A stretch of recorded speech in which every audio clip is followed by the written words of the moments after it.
Hello and welcome to the daily newspaper analysis. Today we shall be discussing the newspaper of the 5th of March. But before we begin, something about today's newspaper. Now today's editorial is largely a very political editorial. It is about the recent elections that have been concluded in the states, in the northeastern states of Nagaland, Meghalaya and Tripura. So we shall not be focusing on many articles in the editorial today. In effective, there is only one article in today's newspaper, that is this column article. The other article which is important, which is on land reforms and some ideas about the Land Acquisition Act, which we have already discussed in our discussion of the 1st of March. So for that particular analysis, please watch this video. Now, instead of discussing that one article, I have decided to discuss three articles from the e-paper of the Hindu. This e-paper was released on the 3rd of March. Now, 3rd of March was otherwise an official holiday of the Hindu newspaper, but an e-paper did come. So, three articles from there is what I shall be discussing. So, that is going to be the basis of our discussion today. Now, coming to the first article, avoid trade wars. Now, the context is with regards to a re-emergence of trade wars in the backdrop of increasing protectionism amongst several countries. Now, this is primarily because last week, American President Mr. Trump had announced that his administration would soon impose tariffs on the import of steel and aluminium into US. Now, this has some ramifications. Also, it is not only US that is adopting protectionism. Several other countries are also adopting protectionist measures. This is an era of anti-globalization. So all of that is what is going to form the context. Now, something that you should know is that the Prime Minister of India himself in the World Economic Forum had said that protectionism is equivalent to a form of terrorism. So in that context, we shall be analyzing that protectionism is something that is not welcome. So that is going to be the background. Now coming to the issues that have been discussed in the editorial. The first is with regards to a global backlash. Now American president's announcement that he is going to impose these tariffs has led to a global backlash, and this is primarily coming from the European Union, which is a major trading partner of US. The European Union has said that in retaliation it will also raise the tariffs on approximately 100 items which European Union is importing from US. So this is going to result in a chain reaction, and like the past when there were two world wars which were fought for, which were trade wars in a way. So like that in the past, now again the countries are coming in the same zone where they are also imposing tariffs to counter tariffs. So that is one analysis which has been given here, which is going to be important. Another thing is with regards to ignoring of the basic economics. Now here you need to understand that this policy had been followed in the past and it has long been acknowledged as a failure policy. If a country is allowing for some barriers on tariff or on some barriers on imports, what happens is that as a result of this kind of protectionist measures, the markets are somehow going to suffer. The customers will have to pay higher costs for low quality products, and competition in the market is something that cannot be ensured. This happened even in the case of India before 1991 when it was the license Raj in India. And at that time, the growth rate of the country was very low. It was known as the Hindu growth rate. You should know about this. Now, it is only after 1991, liberalization, privatization and globalization that India could reach high growth rates. And this is not only for India, this is a global experience. So why is it that the countries are now ignoring this basic economic fact and they are going back to that era is a question which needs to be answered. So that is the analysis here. Now the answer to this question is the populist resonance of these ideas. Now what is happening is that President Trump is basically doing it to gain some populist support. For example, steel and aluminium industry in US is at this particular point of time is suffering, and it is these people who have voted for President Trump. So just to satisfy these people, these lobbies, the president is taking such decisions, and that is what is being criticized, that if globally this pattern sets where just to cater to some populist demands, ignoring of economy is what is going to be done, then definitely it is going to have some adverse impacts, and that is something that becomes vital here. Now, what is the way ahead of this issue? The way ahead would be that countries come to a negotiating table. The World Trade Organization needs to be strengthened, and that is the only way out. If the countries are going to respond to this particular issue with more tariffs with more import tariffs in their own countries, then this is definitely going to result in a trade war, and that is something that needs to be curbed. And indeed, negotiations is the only way out. So that is what has been analyzed in this editorial. Now, this issue is again going to be important from the globalization, anti-globalization debate. So that is the relevance here. Now, coming to the next article. Now, this was on 3rd of March e-paper. This column article was there. It is known as the fear of forfeiture. Now, the context is with regards to the proposed Fugitive Economic Offenders Bill. Now, this is a proposed bill in the parliament, and this has come to prominence in the backdrop of the apparent ease with which economic offenders in India are fleeing India. For example, we know Mr. Vijay Mallya is a fugitive. Now, also Mr. Nirav Modi has denied to come back to India. So, such kind of cases are on a rise, and in this backdrop, the present laws that exist in the country are facing several shortcomings. They are unable to provide an adequate legal framework to enable the government to confiscate the property of these people who are evading prosecution. So in that context, this new bill is what is proposed as of now. This has been passed by the cabinet and it is yet to be laid down before the parliament. So that is something that you need to know in the background.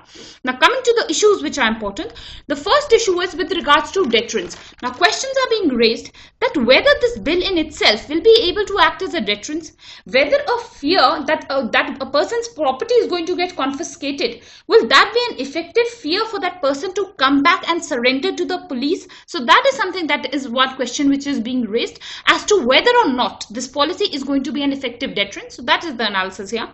Another thing is with regards to the current provisions. Now, there are current provisions for cracking down upon the fugitives, and these are laid down in the criminal procedure code of the country. But the issue is that there are several procedural lapses, loopholes and delays vis-a-vis these present norms, and because of this, what is warranted is a newer bill, a newer law in this regard. So that is the analysis here. Another thing is with regards to the Smugglers and Foreign Exchange Manipulators Act of 1976. Now, this is an important act. This is an act, this is the law which is there at present in India. But this law has failed to be a success, primarily because it becomes difficult for disposing of the confiscated assets of a fugitive. So that is the issue, that is the challenge primarily with regards to this present act. It is not only difficult to ensure that all the assets of that person are confiscated, it is also difficult to dispose of. So those are the two challenges. Now, in this regard, the new bill has some de novo features. Now, what is new about this new bill is that it proposes that instead of confiscation of those assets which were involved, for example, if Mr. Nirav Modi's company, if one of his company is what is accused of a crime, then only the assets of this one company is what can be confiscated as per law, and not the other assets. Now, this is something that the new bill proposes to change. It says that if a person is a fugitive and he has other properties in the country, then all those properties are liable to be confiscated, and also the Benami property of that person is also liable to be confiscated. The Benami property is the property which is not on his name, but rather in the name of some of his relatives. So that is something that is a newer development with regards to this bill, and this is going to be a good development.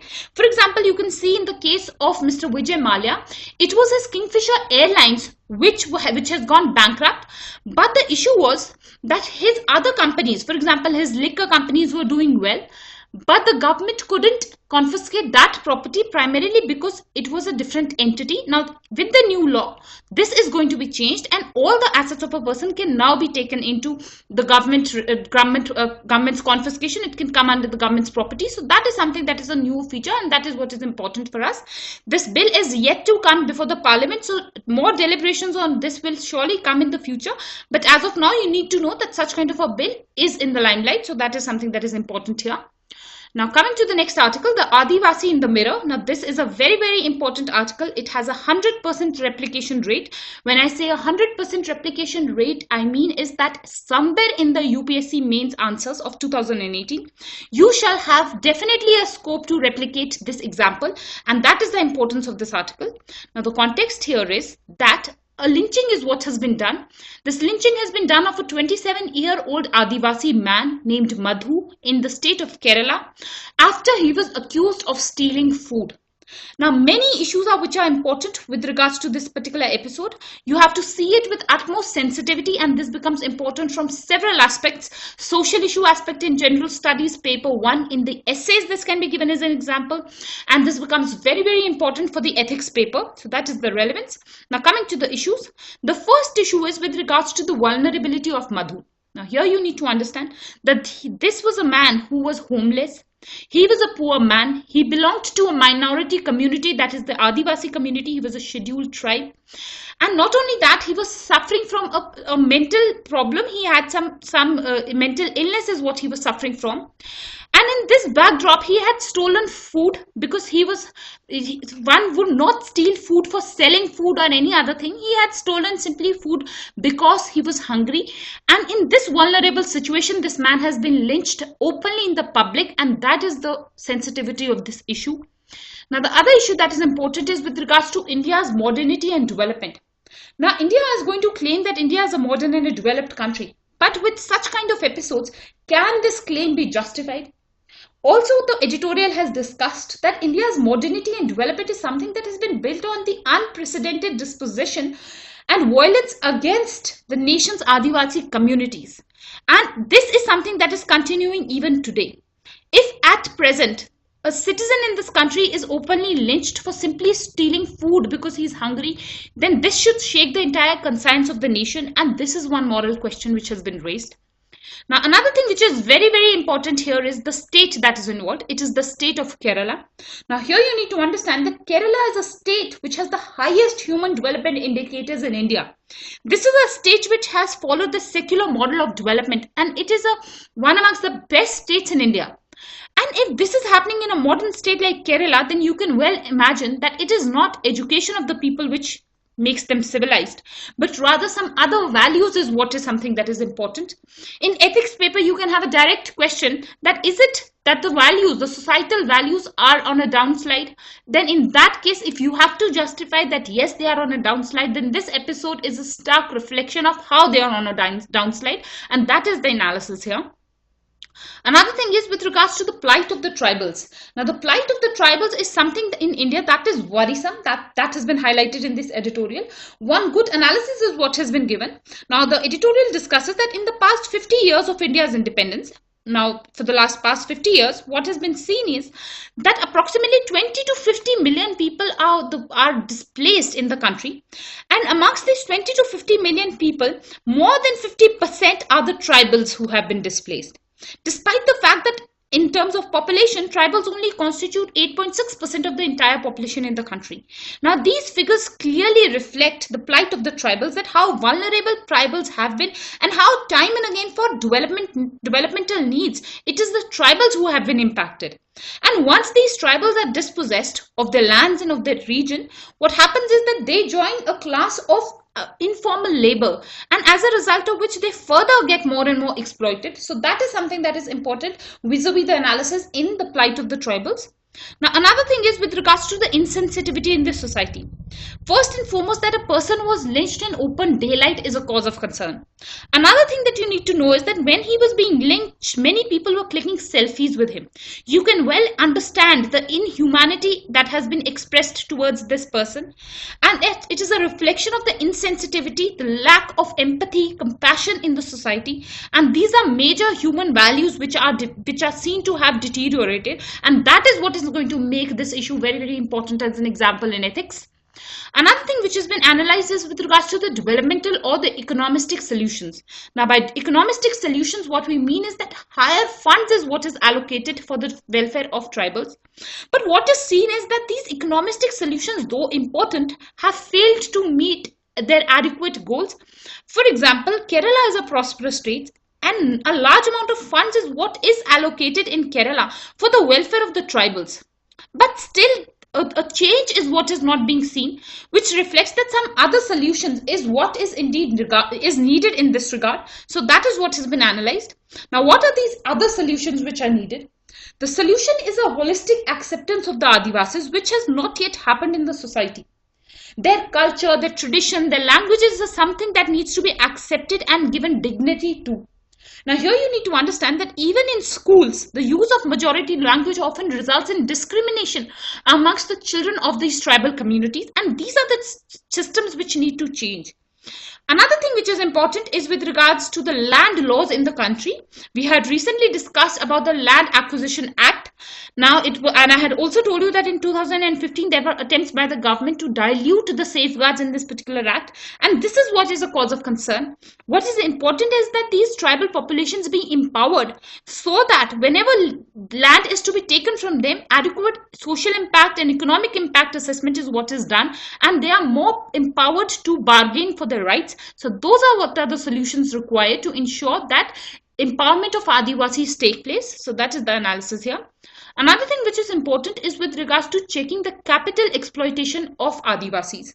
Now, it is no secret in this country that capital exploitation is a reality, and it has been more targeted against the tribal populations. This is primarily because of the mining that is more prevalent in these particular areas, and it is this that the government needs to protect the tribals from, so that they can grow and develop sustainably within their own localities and within their own regions, and they are not forced to immigrate from their areas, which causes them to become more vulnerable. So that is one analysis which is important.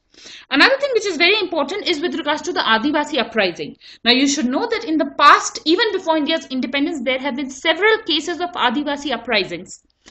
In the aftermath of independence, we all know that the communist movement in India, or the Naxalist movement in India, was something that was fueled by the Adivasis and the scheduled tribes.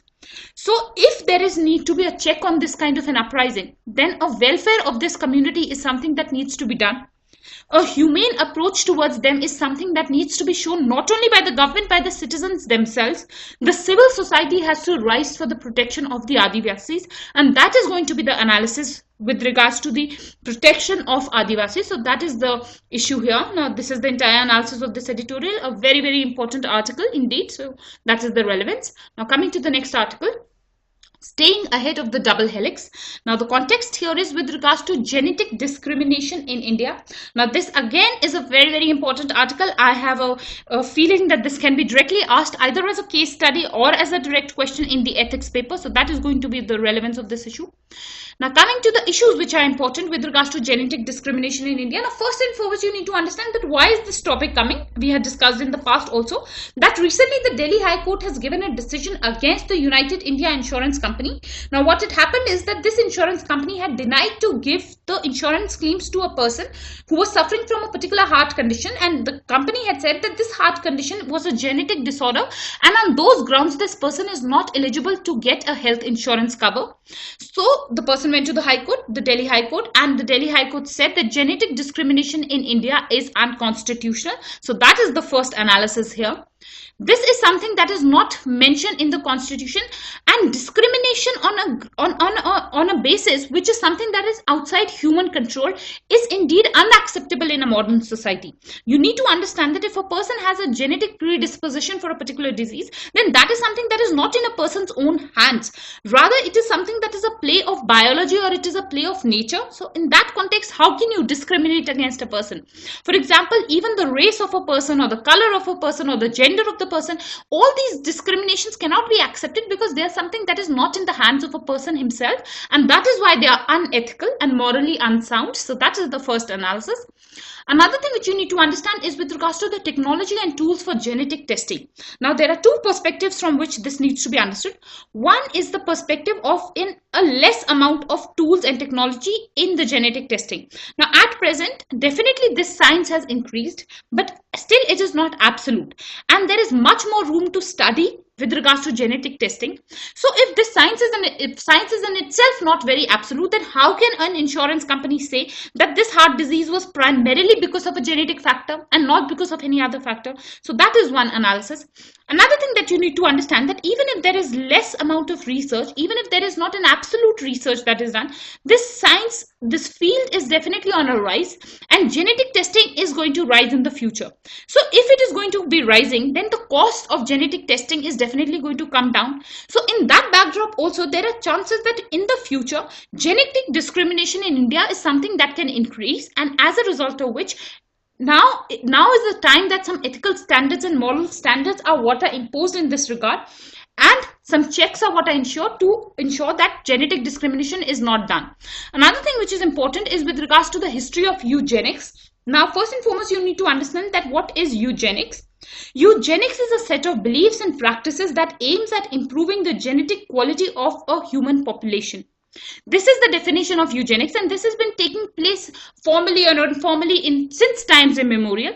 For example, even if there is a culture of endogamy, or for that matter exogamy in some religions, then that is also an attempt to ensure some degree of eugenics, that is to maintain some racial superiority. So that is what eugenics is. Now, indeed, there has been a history to eugenics.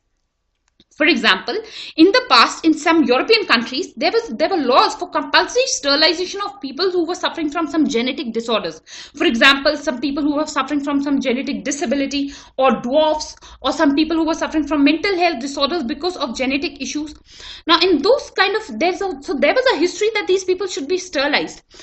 However, you need to understand that this is an ethical question, and this is something that is important because this history is something that is a history of the past, and in the present times where rights of the citizen are supreme and where ethical standards have evolved to a degree that the respect and dignity of an individual is something that is foremost. In today's time, eugenics cannot be accepted, and such kind of discrimination by any institution towards a person based on his genetic predisposition is something that is unacceptable. So that is what is important here. Another thing is with regards to insurance and employment based on genetics. Now, this is something that has been done implicitly for long. For example, in the insurance policy, often what is asked of a person is that whether or not what is his family history, and all of these are somehow used to discriminate against people, and this is something that cannot be accepted. So that is the analysis here, that insurance and employment based on genetics is something that is unacceptable. So that is what is important. Another thing what you need to know is with regards to US. Now, in US, this question in regards to discrimination based on genetic disorders by insurance companies is old, and as a result of which, in the year 2008, in the US, a law was what came into existence. This was known as the Genetic Information and Non-Discrimination Act. For short, it was known as the GINA Act. Now, this is an important act where US barred or made it a crime to discriminate against a person based on his genetic pool. So that is something that you need to know, and a similar law is what is warranted in India. So that is going to be discussed here. Now, another thing which is very important is with regards to genetic information. Now, here you need to understand the genetic information is a right to privacy. It is the private information of a person, and right to privacy has recently been acknowledged as a fundamental right in India. So under that aspect also, this genetic information is something that cannot be demanded of a person by any insurance company. So that is the importance here. Now, as I've told you before also, that even if they're not doing it explicitly, they are doing it implicitly. They're going to ask a family history of a person. They are going to ask a person how his or her parents have died. For example, a person says that his parents are suffering from diabetes. Then in that case, a person is going to be considered predisposed to diabetes, even if at the present time, when he is claiming for that insurance, he is signing for that policy, he might not be a diabetic. So this kind of discrimination is something that needs to be curbed, and genetic information has to be given the status of a private information. So that is the relevance here. Another thing is with regards to DNA versus other players in genetics. Now, as I told you, this science is less developed. There is much more research which needs to be gone here. For example, it is considered that DNA is the central molecule which controls all the genetics of a person. Now, it is being proved that this is not the issue, and there are several other players which affect genetics in a person, and more research is something that is required in this arena. So that is what is going to be important here. Another thing is with regards to the miscommunication between scientists and society. This is a cause of concern because the knowledge of the scientists is something that is not being replicated or being mirrored in the media, or for that matter in the policies of these insurance companies. And so this is a case of miscommunication which needs to be bridged, and some rationality is what should be coming into this sector of genetic studying of a person. So that is something that is important. Another thing, as I've told you, India is in utmost need of a law vis-a-vis genetic discrimination. This is also important because India's health sector is going to be based on a universal health coverage, which has been already initiated by the National Health Protection Scheme, which is going to be the largest health insurance scheme in the entire world. So a law in this regard is something that is very much important for India. So that is something that has been analyzed. Another thing that you need to understand is that insurance is a pooling of risks. If there are 50 people in an insurance, for instance, then all of these people spend some of their money, they pool in their money to provide health coverage to a person who might require some health facilities in a particular time period. Of these 50 people, it might be only 5 who will require the health care. So all of them are pooling to provide for the 5 who need it at a particular point of time. And that is the policy of insurance. Such kind of discrimination by insurance companies is something that is indeed unacceptable, and that is what has been given in what is the gist of this entire editorial. So that is something that you need to know. In the way ahead, what is important is that in this entire controversy, universal health coverage can be an ideal and adequate solution to counter this issue of genetic discrimination. So that is something that has been analyzed. Indeed, the topic is very, very important. So that is the relevance. Now, based on today's discussion, please try and attempt these questions within a word limit of 150 words. And with this, we finish today's discussion. I thank you all for watching, and I hope to see you tomorrow.